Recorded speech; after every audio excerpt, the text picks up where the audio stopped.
Hello students, wifi sky के YouTube channel पर आपका फिर से स्वागत है। और आज के इस वीडियो में हम लोग बिहार बोर्ड 12th फिजिक्स का ऑब्जेक्टिव का पार्ट 9 देखेंगे। और इस वीडियो के अंत में मैं आपसे 2 क्वेश्चन भी पूछूंगा, जिसका जवाब आपको कमेंट बॉक्स में देना है। तो चलिए शुरू करते हैं इस वीडियो को इस पहले क्वेश्चन के साथ।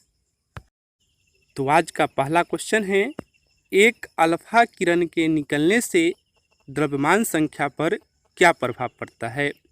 आपको इस सवाल में बताना है कि जब किसी रेडियो सक्रिय पदार्थ से एक अल्फा किरण उत्सर्जित होती है तो द्रव्यमान संख्या पर क्या प्रभाव पड़ता है। तो यदि आपका आंसर है ऑप्शन नंबर डी, तो बिल्कुल करेक्ट है। जब एक अल्फा किरण निकलती है तो द्रव्यमान संख्या में 4 इकाई की कमी हो जाती है। तो आपको याद रखना है कि जब भी अल्फा किरण निकले तो द्रव्यमान संख्या में 4 इकाई की कमी होती है। मैंने पिछले वीडियो में आपको बताया था कि जब एक अल्फा किरण निकलती है तो परमाणु संख्या पर क्या प्रभाव पड़ता है। तो आपको याद होगा कि जब एक अल्फा किरण निकलती है तो परमाणु संख्या में 2 इकाई की कमी हो जाती है। तो ये दोनों क्वेश्चन इंपॉर्टेंट है। जब अल्फा किरण निकले तो परमाणु संख्या में 2 इकाई की कमी होती है और द्रव्यमान संख्या में 4 इकाई की कमी होती है।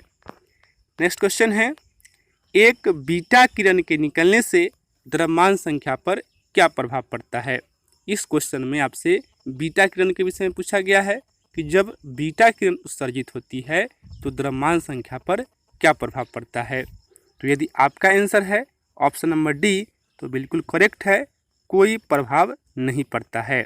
जब एक बीटा किरण निकलती है तो द्रव्यमान संख्या पर कोई प्रभाव नहीं पड़ता है। और इस क्वेश्चन के विषय में भी मैंने आपको पिछले वीडियो में बताया था कि जब एक बीटा किरण निकलती है तो परमाणु संख्या पर क्या प्रभाव पड़ता है। तो आपको याद होगा कि जब एक बीटा किरण निकलती है तो परमाणु संख्या में 1 इकाई की वृद्धि हो जाती है।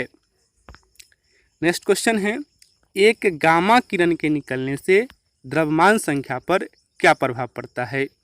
तो इसका राइट आंसर होगा ऑप्शन नंबर ए, यानी कोई परिवर्तन नहीं होता है। तो यहाँ से ये 3 प्रकार के प्रश्न बहुत इंपॉर्टेंट होते हैं। तो आपको एक बार मैं फिर से बता देता हूँ। जब एक अल्फा किरण निकले तो परमाणु संख्या में 2 इकाई की कमी होगी और द्रव्यमान संख्या में 4 इकाई की कमी होगी। जब एक बीटा किरण निकले तो परमाणु संख्या में 1 इकाई की वृद्धि होगी और द्रव्यमान संख्या पर कोई प्रभाव नहीं पड़ेगा। और जब एक गामा किरण निकले तो द्रव्यमान संख्या और परमाणु संख्या किसी पर कोई प्रभाव नहीं पड़ता है। नेक्स्ट क्वेश्चन है, अल्फा किरण का वेग कितना होता है। तो आपको याद रखना है, अल्फा किरण का वेग जो होता है वो प्रकाश के वेग का 1/10 होता है।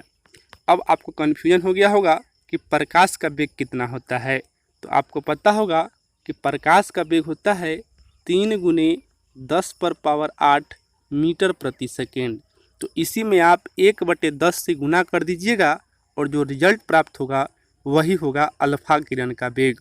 तो आपको याद हो गया होगा कि अल्फा किरण का वेग कितना होता है। तो प्रकाश के वेग का 1/10।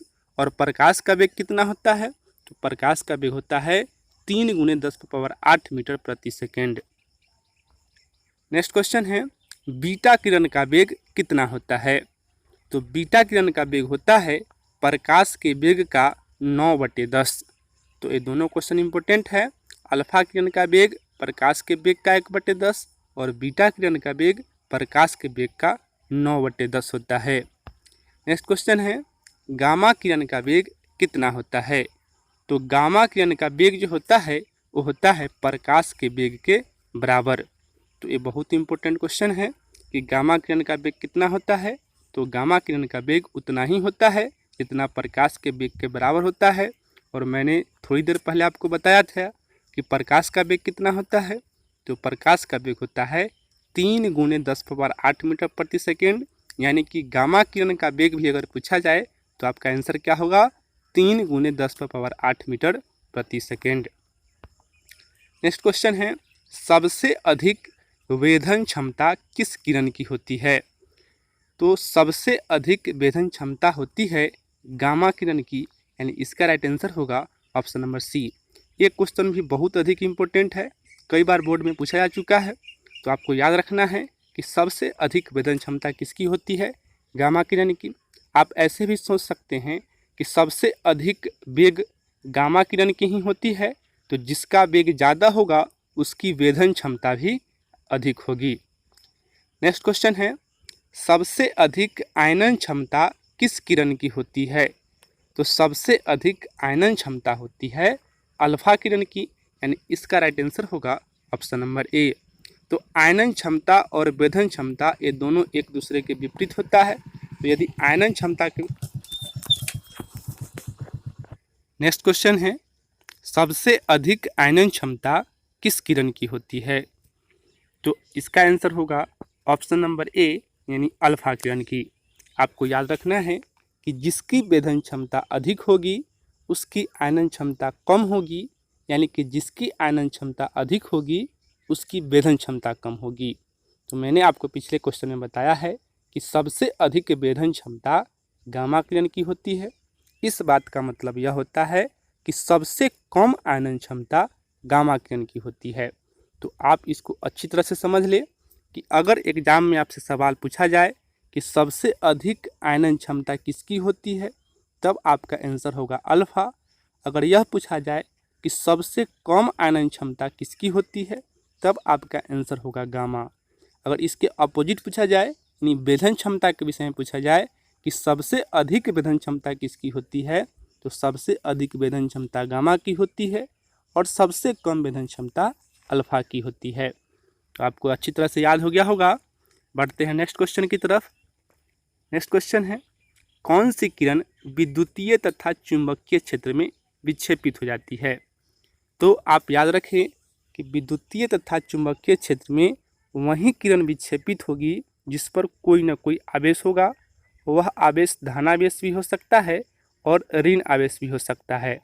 और आपको याद होगा कि अल्फा किरण पर धन आवेश होता है और बीटा किरण पर ऋण आवेश होता है। इस बात का यह मतलब हुआ कि अल्फा किरण और बीटा किरण दोनों पर कोई ना कोई आवेश होता है, यानी कि ये दोनों किरण किसी न किसी क्षेत्र में, यानी कि विद्युतीय और चुंबकीय क्षेत्र में विक्षेपित अवश्य होगी। यानी इसका आंसर होगा ऑप्शन नंबर सी कि अल्फा और बीटा दोनों विद्युतीय तथा चुंबकीय क्षेत्र में विक्षेपित हो जाती है। अगर गामा किरण यहाँ पर ऑप्शन होता तो गामा किरण पर आप जानते हैं कि कोई आवेश नहीं होता है, और मैंने आपको बताया कि जिस पर आवेश नहीं होगा वो विद्युतीय और चुंबकीय क्षेत्र में विक्षेपित नहीं होगी। यानी कि गामा किरण विद्युतीय तथा चुंबकीय क्षेत्र में विक्षेपित नहीं होती है। और यह है इस वीडियो का अंतिम क्वेश्चन, दिए गए विकल्पों में किसका तरंगदैर्घ्य सर्वाधिक है? तो इसका आंसर होगा ऑप्शन नंबर ए, यानी अल्फा किरण का तरंगदैर्घ्य सबसे अधिक होता है। अब है बारी पिछले वीडियो में पूछे गए सवाल की। तो पिछले वीडियो में मैंने आपसे पहला सवाल पूछा था कि लेंज का नियम संबंध है। तो जिन लोगों का आंसर है ऑप्शन नंबर सी, यानी ऊर्जा से, उन लोगों का सही है। और दूसरा सवाल मैंने आपसे पूछा था इनमें कौन आवेश रहित है? तो आपको पता है कि फोटॉन कण आवेश रहित होती है, तो इसका आंसर होगा ऑप्शन नंबर सी। और आज का सवाल पहला है कि निम्नलिखित में से किस पदार्थ की चुंबकीय प्रवृत्ति 1 से कम और ऋणात्मक होती है? आपको इस सवाल में बताना है कि निम्न में से किस पदार्थ की चुंबकीय प्रवृत्ति 1 से कम और ऋणात्मक होती है। आपके पास इस 4 ऑप्शन हैं, तो जो भी आपको सही लगता है कमेंट करके बताएंगे।